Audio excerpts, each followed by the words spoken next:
Sagalee qeerrooti. Sagaleen qeerroo torbaanitti guyyaa 3 diddaa uummata Oromoo fi saboota cunqurfamoo impaayera biyyattiin mara akkasumas shira mootummaa abbaa irree wayyaanee kan gabaasudha. Kun sagalee qeerrooti.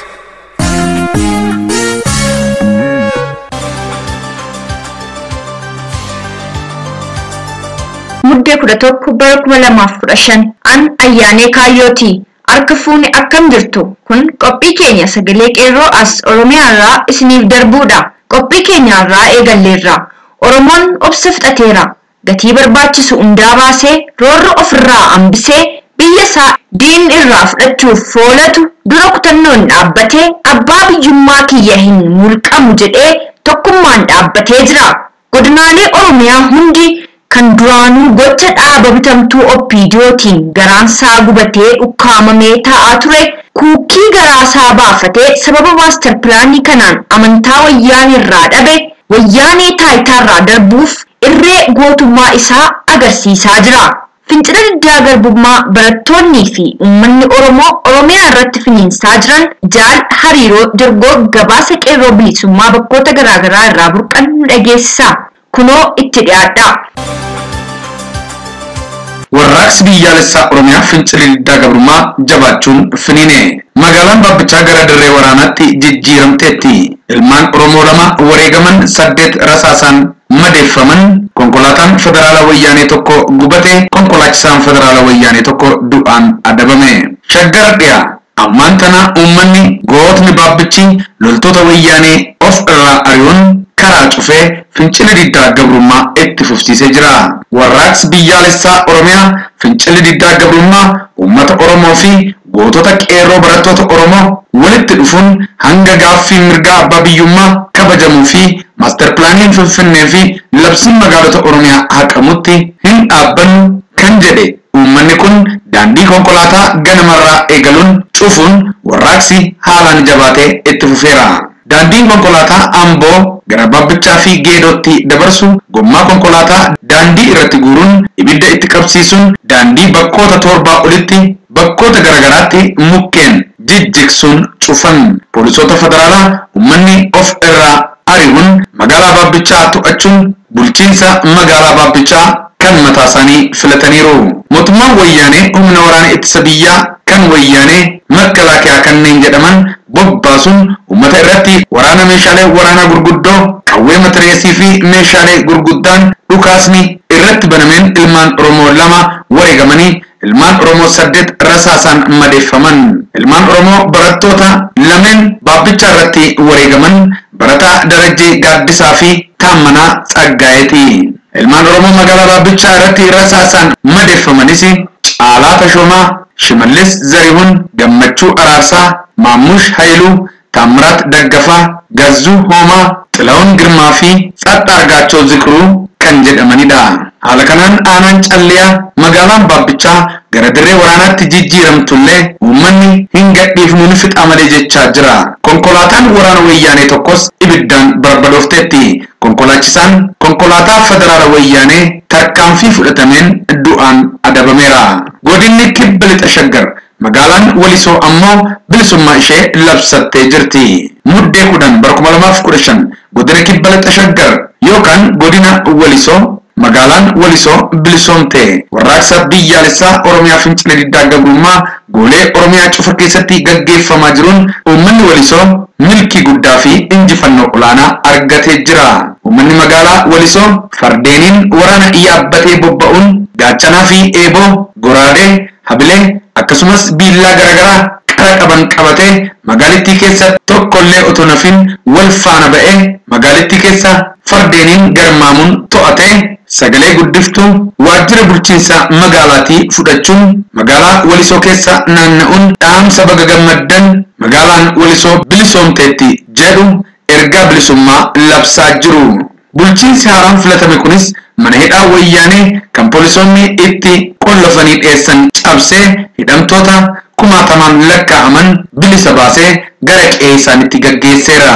riqichi gara magaalittiitti geessu bakka hedduutti citee daandiin magaalaa Jimmaa fi Finfinnee walitti fidus guutummaatti citeera. Konkolaataan kamuu magaalittii keessa akka hin sossoone kan dhorkame yoo ta'u, waraanni wayyaanee karaa konkolaataan darbu dhabee waraana xayyaaraan gara sanatti guuraa akka jiru gabaasaan qeerroo mirkaneesseera. Haa ta'u malee waraanni wayyaanee uummatatti yoo guurameyyuu uummanni magaalaa Walisoo hin gadhiifnu jechuun bilisummaa labsachuu itti fufee jira. Bifuma wal fakkaatuun muddee 10 bara 2015 godina Lixa Shaggar aanaa Midaaqanyii warraaqsi biyyoolessaa Oromiyaa fincila diddaa gabrummaa jabaachuun itti fufee daandiin konkolaataa gara miidaatti geessu bakka 30tti cufamee daandiin gara baadiyyaatti geessu kallattii afuriin cufamee jira. Uummanni baadiyyaa kallattii afraniin magaalaa Baalametti dhufaa jira. Bulchiinsi aanaa Midaaqanyii har'a aangoosaa akka uummatatti dabarsee kennuuf uummanni qophiin itti adeemaa jira. Hojiiwwan hundi cufti dhaabbatee har'a gabaa guddaa kamisaa gabaan akka hin dhaabbanne uummanni murteessuun warraaqsi biyyaalessaa Oromiyaa bilisummaa fi injifannoo qabu haalaan gaggeeffamaa jira. Akkasumas godina Shaggar Kaabaa har'a ganamarraa eegaluun ona kuyyuu bulchiinsa magaalaa Garba Gurraachaa keessatti fincilli diddaa gabrummaan finiinsamaa jira. Barattoonni mana barumsaa sadarkaa lammaffaa fi qophaa'inaa Garba Gurraachaa, mana barumsaa sadarkaa tokkoffaa Qeeraa fi manneen barnootaa sadarkaa tokkoffaa magaalaa Garba Gurraachaatti barattoonni dhaadannoo dhageessisaa gara diddaa uummataatti makamaa jiru. Onni kuyyuu magaalaa Garba Gurraachaa yeroo ammaa kana daandiinis cufamee humni waraanaa lukaan gara sanatti bobbaafamaa akka jiru jaallan qabsoo ona kuyyuu gabaasaa taasisaniiru. Gara kibba Shaggaritti yeroo qaarinu ammas kibba Shaggarittis diddaan itti fufee yuunivarsiitiin Hawaasaa telefoonii isaanii irraa akka fuudhamu godhee jira. Akkasumas barattootiin 11 yuunivarsiitii Adaamaallee ukkaanfamaniiru. Bifuma wal fakkaatuun Wallaggaa magaalaa Shaambuu keessatti uummanni Oromoo walgahii qondaalota wayyaaneen waamamee guututti lagachuun mana isaa cufatee jira. Haala kanaan mana namootaa irra adeemanii hidhuu eegalanii jiran. Uummata kan nurratti kakaase sidha jechuutiin barsiisaa afaan Oromoo kan ta'e Balaa Iddoosaa nama jedhamu qabanii hidhuun isaaniis beekameera. Arsii Nageelleettis gootonni barattoota Oromoo fincila diddaa gabrummaa itti fufanii jiran. Akkasumas Fantaallee Shawaa Bahaa Mataa Haaraatti dargaggootiin qeerroon Oromoo fi barattoonni akkasumas uummanni fincila diddaa gabrummaa itti bobba'aniiru. Hojjettuu mootummaa kan taate qarreen Oromoo tokko bakka sanatti argamti bilbilaan dubbisnee jirra.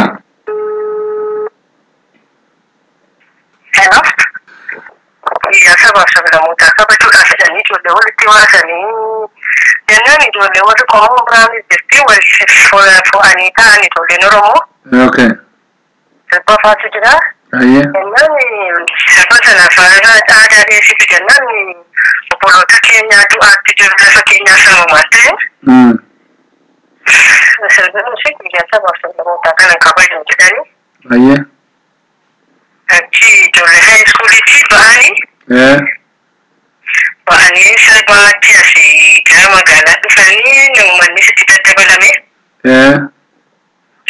Waan nama ajaa'ibu immoo guyyaa gabaa ture beektaa guyyaa gabaa loon itti gurguratan. Uummati meeshaa qabateera federaallis hin sodaatu dubbachuu. Poolisiin itti dhufee uummati sixa jedhanii sodaatan fakkaata. Murtii oomishamuu dhaqanii gibbii sana keessa lixanii ta'an oomishichaa eeguudhaaf na fakkaata. Ijoollee magaalaa keessa deemtee biittachuu keenya gurguramtuu obboloonni keessa tu'anii namni adda sunitti nuuf gaafatamu du'ii ilmaan Oromoo dhaabbachuu qaba. Jedhanii dhaadannoo kanaanii tokkummaa faasifaa turanii ta'e uummata Oromoo tokkummaan biyya keessa maal jedhanii sirbaa turanii. Jaarsoliidhaan baay'ee gulubetta jaarsoliinis itti dhandhaan kun kan hawaasummaa miti kun kan biyyaati waa'ee jiraachuu qabuuti. Jaarsi kana nu dhaabuu hin danda'u jettee ditteen ijoollee. Sirbaa oolanii amma federaalli dhufee gaggannamee isa booddee uummatus manatti ittiin meeshaa isaa fudhate. Uummata keenyatti barataatti nu jalaa buunanii Kiamat tayo niya sang kamani isan jarritin bune harati pappati la faku de mani da kani mun da balatani bara ta mun bara sa turun duma da balatani mo fiti da balatani sabba ole ne ba su tikate ne kada ti aye ba su tikate ga sai ko su mo ba ti mai shaka ba da ya umani Sadata ne ta ba shi sadata ne ka amazing thing wannan ajayin kisa isaanii sidhataniiru uummanni sidhateera jechuudha. Uummanni isa gaariitti hidhatee jira jechuudha toorri sun. Kaayidha karrayyuutti dhaanii jira miti aanaa buusate buusate keessa karrayyuu jira miti. Karrayyuu jira dhugaadha. Warri kun immoo asiidha beektaa uummata asiiti karrayyuu miti kun asiidha. Qabu kan magaalaa dhufu meeshaa baattatee akkuma karrayyuutti namoota waa dhaqeetu deemanii dhaqanii fiddatanii dhufan beektaa meeshaa isaanii. Manatti deebi'anii. Baay'ee guddaa galatoomii hedduus galateeffannaa. Baay'ee galatoomaa agar. Fayyaa ta'e. Bifuma wal fakkaatuun dhiyaa Harargee Machaaraa fi Baroodaattis barattoonni hiriira fincila diddaa gabrummaa kana irratti yoo hirmaatan illee uummanni mancaa qabatee barattoota marsee adeemuun poolisootiin akka ilmaan isaaniitti hin buune gochuun irraa dhorkanii poolisootiin uummata sodaa otoo barattoota irratti hin dhukaasin hafuun isaaniitu gabaafame. Jaan Elemoon toora bilbilaa irratti argama haa caqasnu. Jaan Elemoo akkam? Mee maaltu jira naannoo Machaaraa sochiin uummataa maal fakkaata?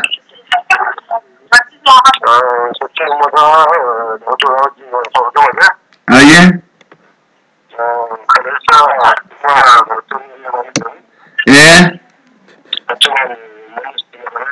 Hello?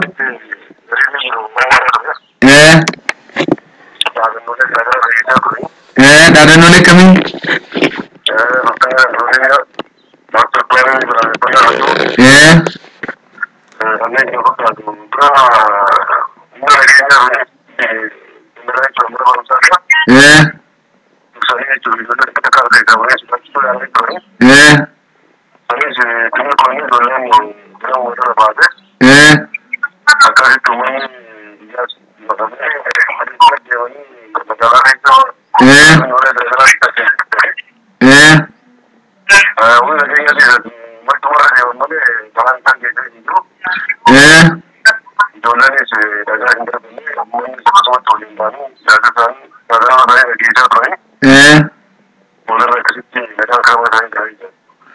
Amma barumsi itti fufee jira moo dhaabbatee jira?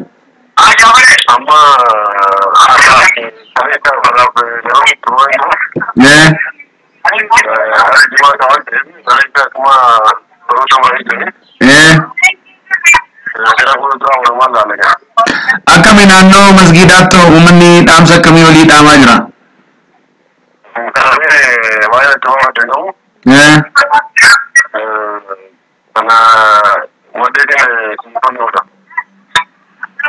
Qaamni mootummaa kanneen akka poolisii Oromiyaa tarkaanfiin isaan uummata irratti fudhatan ni jira?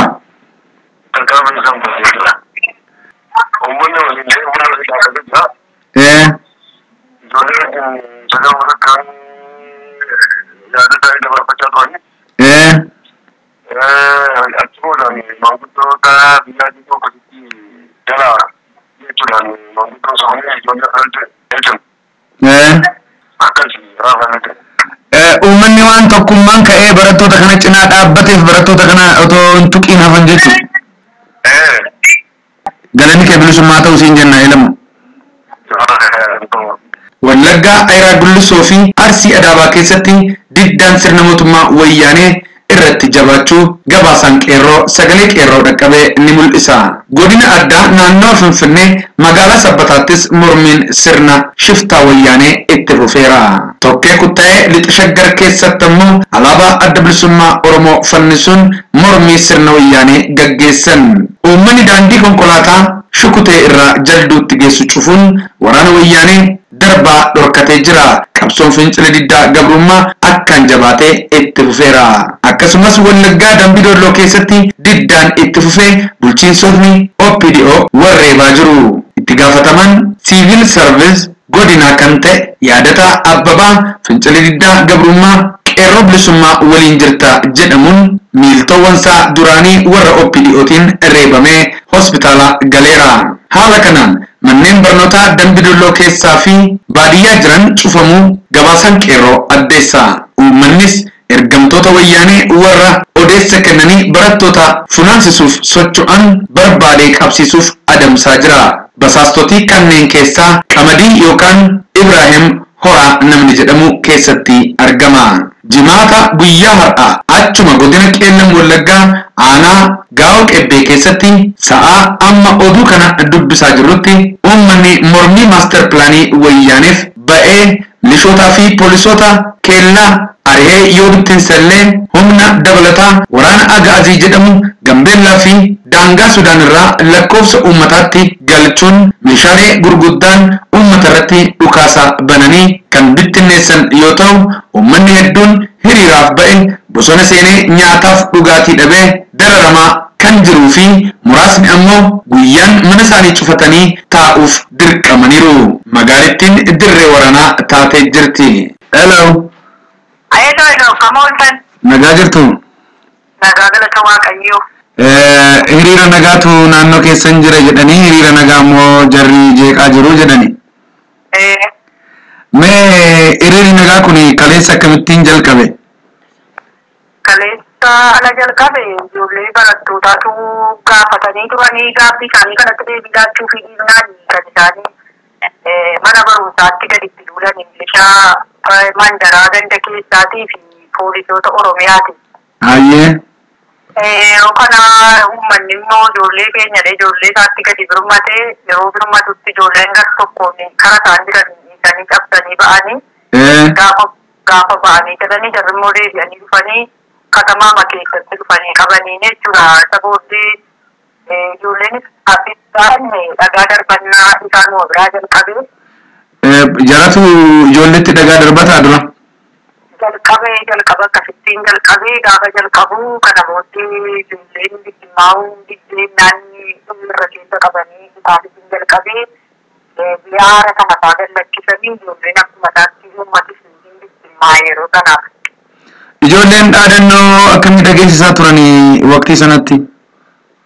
Dhaadannoo isaan dhageessisaa turan OPDO'n wabii uummata Oromoo ta'uu hin danda'u. Abbaan qabeenyummaa Oromoodhaa dhufa mirkanaa'u. Mootummaa dargaggeessaa kun wabii hin danda'u. Akkas jedhanii kan isaanii dhageessisaa turanii beeksisni barattootaa immoo nurraa haa dhaabbatu jedhanii kan isaan dhageessisaa turan. Maatiin barattootaa kun hiriira kanarratti wajjin baataniittu? Baaniiru. Warri kaan hin dhageenye warri kaan warra bahuudhaaf jedhanii magaalaan xiqqoo ishee fooyyee qaba addaan kutanii akka isaan as hin dabarre addaan kutanii warra kaan immoo tokkotti kutanii amni bahee ijoollee isaa qaqqabatee bahee baheera. Isin warra dubartoota ayyoolii Oromoo hiriira kanarratti adda durummaan hirmaatan keessaa tokko jechuu dhageenya dhugaadha? Dhugaadha. Amma barattoota sana bittinsanii jiru walakkaan gara bosonaatti seenaniiru jedhu mee haala akkamii keessa jiru warri hiriira kanarratti hirmaate? Guyyaa kaleessaa wanti ta'ee barataa tokkotu qarshii manatti galuutti jiru baadiyyaatti galuutti jiruuti. Barataa kana makiinaadhaan kan isaanii duukaa bu'anii achitti dhagaadhaan rukutanii mataa isaa kana kalaqanii fiigatanii deemanii booddee namoonni arganii fuudhanii gara buufata fayyaatti fidanii yaalchisanii. Yaalchisanii mucaan lubbuudhaan waan taane hafeera gara maatii isaatti galchanii har'a kan baay'ee jabaate har'a har'aaf kan jabaate. Mee har'a maal fakkaata sochiin har'a jiru immoo? Har'a baay'ee ciminaan isaatii naannoo sa'aatii lamaaf walakkaa irratti kan inni jalqabe barattootaan jalqabee kana booddee uummannis baay'ee duukaa jira. Kana booddee dhagaa dhugaatii baay'ee dhuga'e ijoollee irratti baay'ee dhuga'e kana booddee ijoolleen isaan reebame sirreeffame ijoolleen kaan bosonatti kan isheen argite amma ammaatti ijoolleen galtee maatii ishee wajjin hedduu waliin arginu. Har'a jimaata har'aa jechuudha. Jimaata har'aa kamisa kaleessaa jalqabee hanga jimaata har'aa fila ammaatti sa'aatii kanaatti itti fufee jira. Amma dhumsi barbaadaa jiru. Mana barsiisanii sakatta'aa jiru. Reebichi namni karaa deemuu hin danda'u. Hammi deemu reebama. Namoonni baadiyyaarraa gabareen tokko ba'anii midhaan daakkachuu reebamee baay'ee miidhamee buufata fayyaa jira. Baay'ee rakkina ta'ee jira. Gadi ba'uu sobbanuu rakkoo nuti ta'eera. Ani mana koo mana jireenyaa jira. Mana cufattanii jechuudha. Karaatti gadi baatanii homaan qabdan. Waa tokko karaan gadi ba'an inni ba'e reeba. Ilmaan keessanoo isin ilmaan qabdu miti? Ilmaan keessan amma eessa jiru? Eessa hin galle mammaa keessa akka isaan jiran hin beeku. Hayyee warri amma tarkaanfii kana fudhachaa jiru warra milishoota gandaa moo poolisoota moo warra makalaakaa yookaan immoo humna ittisa wayyaaneeti? Poolisii Oromiyaatii fi milishaa kan isaan leenjifatanidha. Humni dabalataa isinitti Gaambeellaa irraa Sudaan irraa karaa Dambidolloo irraa gara keessanitti fe'amaa jira jechuu dhaga'aa jirra. Isaanii tunu bira hin geenye kan nu bira ta'e kan isaan humna dabalatan kareessa humna dabalatan jedhani poolisii Oromiyaati kan isaan dabalatan ammaaf jarri hin geenye Sanqaarra jiru Dambidolloo jiru kan jedhamudha kan jiru kanaan booddee mootii waan nutti ta'e. Homaa miti gaa Oromiyaa bakka hundumaarraa sochiin kun itti fufee jira isin qofaa miti. Jabaadhaa Waaqayyo isin cinaa dhaabbatu jennaa galanni keessan bilisummaa ta'u ayyoo Oromoo hedduu isin galateeffanna. Isinis guddaa galatoomaa nagaafachuu keessanis nama bilisummaa hunda keenya walqixxeessee nu haa taasisu. Amiin nagaatti. Nagaa naa jiraatu. Hello. Hello. Mee aanaa Ga'oo Qebbee keessaa maaltu jira? Sochii aanaa sana keessa jiru mee amma ta'e ifanaa godhime. Yang waraana kun danda'amaa ta'u. Anjituu qubsiisaan nyaatiin tawaaree nama irraa irratti baatu. Anjituu qubsiisaan nyaatiin tawaaree namatti baraatee kan tawaaraan kan gara tawaaraa. Sagalee kee ol fuudhimee xiqqoo sagalee kee. Kan gara tawaaraa. Mikan cuma lagi bakal apa saja juga kenali biji itu kan benda orang bekerja yang kita. Namoonni miidhaman jiru namoonni lubbuutiin wareegaman jiru. Hayyee. Namni juga mati. Kalau namni kan juga jasolin apa apa kan jasolin beberapa kan cuma di rumah mati kalau berada. Amma orang ini berada di mana dengan dulu aja dari.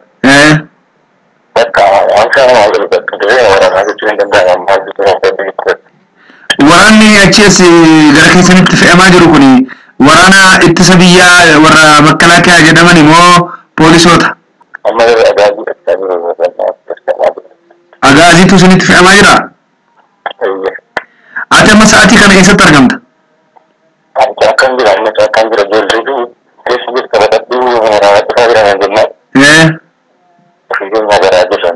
Maal goote ati maaliif barbaadamta? Maal goote ennaan? Hiriira irratti waan mul'atteef moo waan biraa waan goote qabda? Amma bosona keessa maal sooratta? Maal nyaatta? Maal dhugda? Maal akkamitti jiraatta?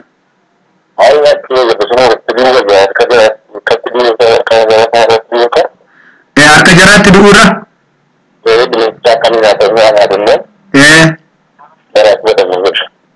Sagalee qeerroo waliin gaafiif deebii nu waliin taasisteef guddaa galatoomsii jenna.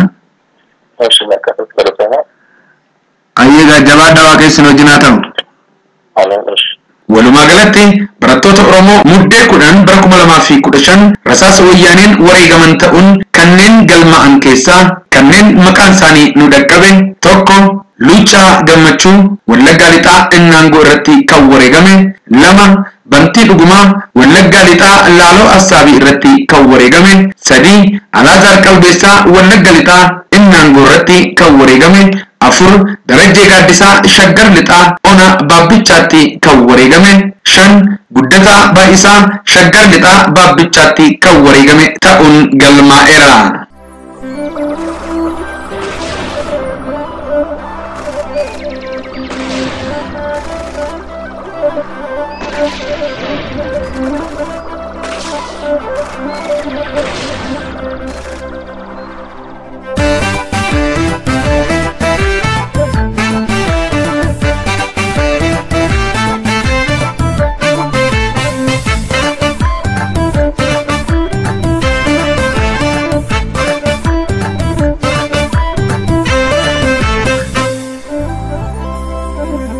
Walga Oromota wirtu maachaftu lama finfinne biitu faana kamii gurgurama Didi maaliif godaanta godaanis yoo jedhanii ajjeesii irratti tuqii lafa kee lakkisini Eenyu baashiiti gurmaa kanneen nati nuuf karoo keenya lafa aadaa fi seenaa galma keenya ganama Gaaddisa tumaa seeraa feera jaffeetu lama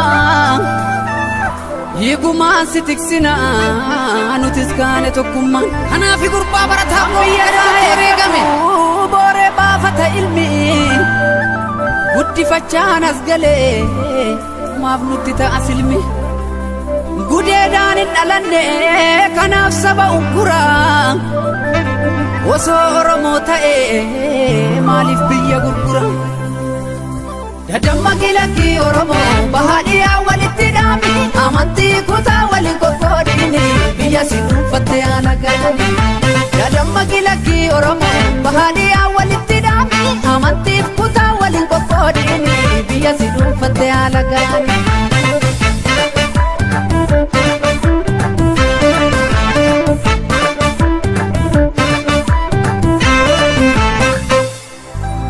Oromia biyya koo meeqa siif itimame dhiigaan si tiksuuf jecha meeqa bahee dhabame seenaa guddaan daganne sirraa qaamna finfinne kanaafi garaan keenya yoomuu kan sin daganne dachee seena qabeetti yaada gootota kuma bara dheeraaf kabajaan jiraattee bara nadiinni si murgitu guddataa arraddoo maaf diinaan dhuunfatama Kee guutoo wasarbiif kee qajeelaa dooyyoo badoo dachaas faatture kan gadin jenne roorroof finfinnee dubbadhume kan nyaatte soraa loome goonni guraaraa lata sirratti fannifame bara waaree golollee keenya turte gullalleen bara daalacha waamii biyyi yoom gurgurame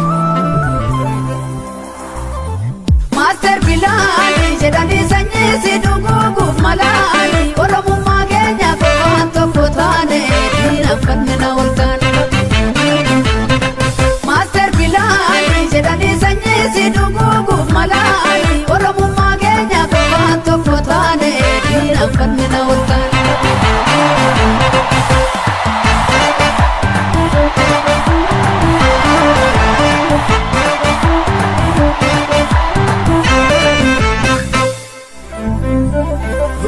Sabombi aleli bigemi ari kuma kabu ubatin debiu yo mujajabeni kalmata fi murata jabat abonni base botuma tubeka wolol tuf gantuf agurra sabasi ndusuma ega mati bekti gaden lafa dirri holu akka goonna jeese foon allaatti sooru akkasnaa jedhe gurbaatti beekti gadeen lafa dirri holu akka goonna jeese foon allaatti sooru rajjedhu qalbiina kee garaanaaf himee jaarraa tokkon caalu jabaadhu yaa wabooboota biyyaaf lolu karaa nati deemtu milkiinsiif haa tolu beelaaf dheebuun argiin ganamaa galgala ajjeesii sooratu bineensa daggala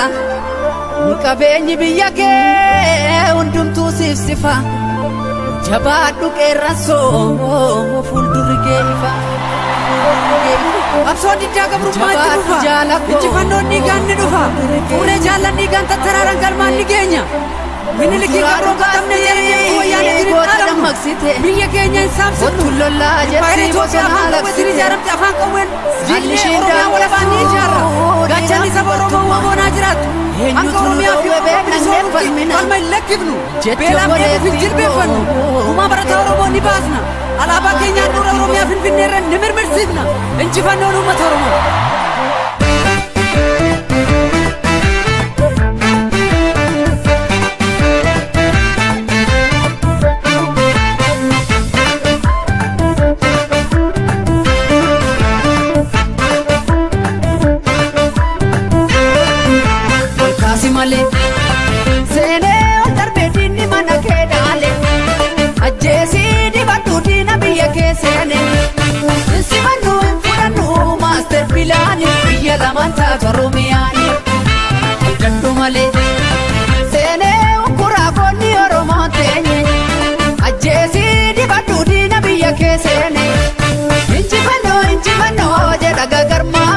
Oromiyaa irratti wal waame gagarmaame walloo Raayyaa irratti wal waame gagarmaame wallagga Gimbii irratti wal waame gagarmaame Jimmaa Gooree irratti wal waame gagarmaame Baabur Mattuu irratti wal waame gagarmaame Arsii Asaayaa irratti wal waame gagarmaame Baalee Finfinnee irratti wal waame gagarmaame Gadaa Borraa irratti wal waame gagarmaame Gara Mul'ataa walitti qaame gagarmaame Gimbii Booree irratti wal waame gagarmaame Boorana Moyyaale irratti wal waame gagarmaame Hojjammata Kalii walitti qaame gagarmaame Ambooyyaa dhiirratti wal waame gagarmaame Indoo Kachisii jallutti waame gagarmaame Finfinnee Oromiyaa irratti wal waame Ilakkatti bareeddu hidhannoon ilamuun goota ilamuun goota Ilakkatti bareeddu hidhannoon ilamuun goota ilamuun goota Tuula diimaan ajjiisii maal manaa goota jabduu kaasibiila obooyaa gooftaa diini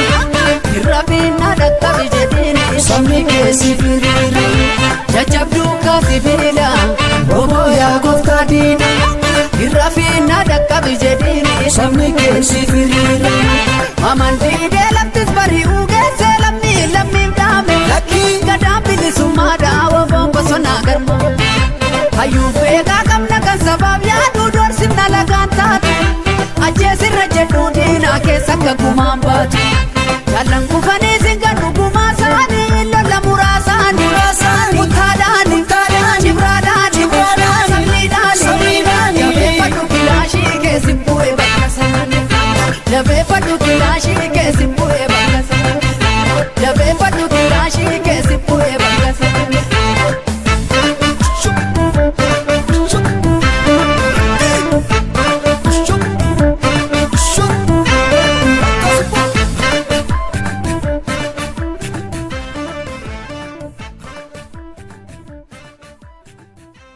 Egaan kabajamtoota dhaggeeffatoota keenya qophiin keenya har'aa kana fakkaata ture waan nu hordoftaniif galanni keenya guddaadha. Qophii wal fakkaatuun yeroo itti aanu aga wal arginutti nagaan nuuf tura. Injifannoo uummata Oromoof gadaan gadaa bilisummaati.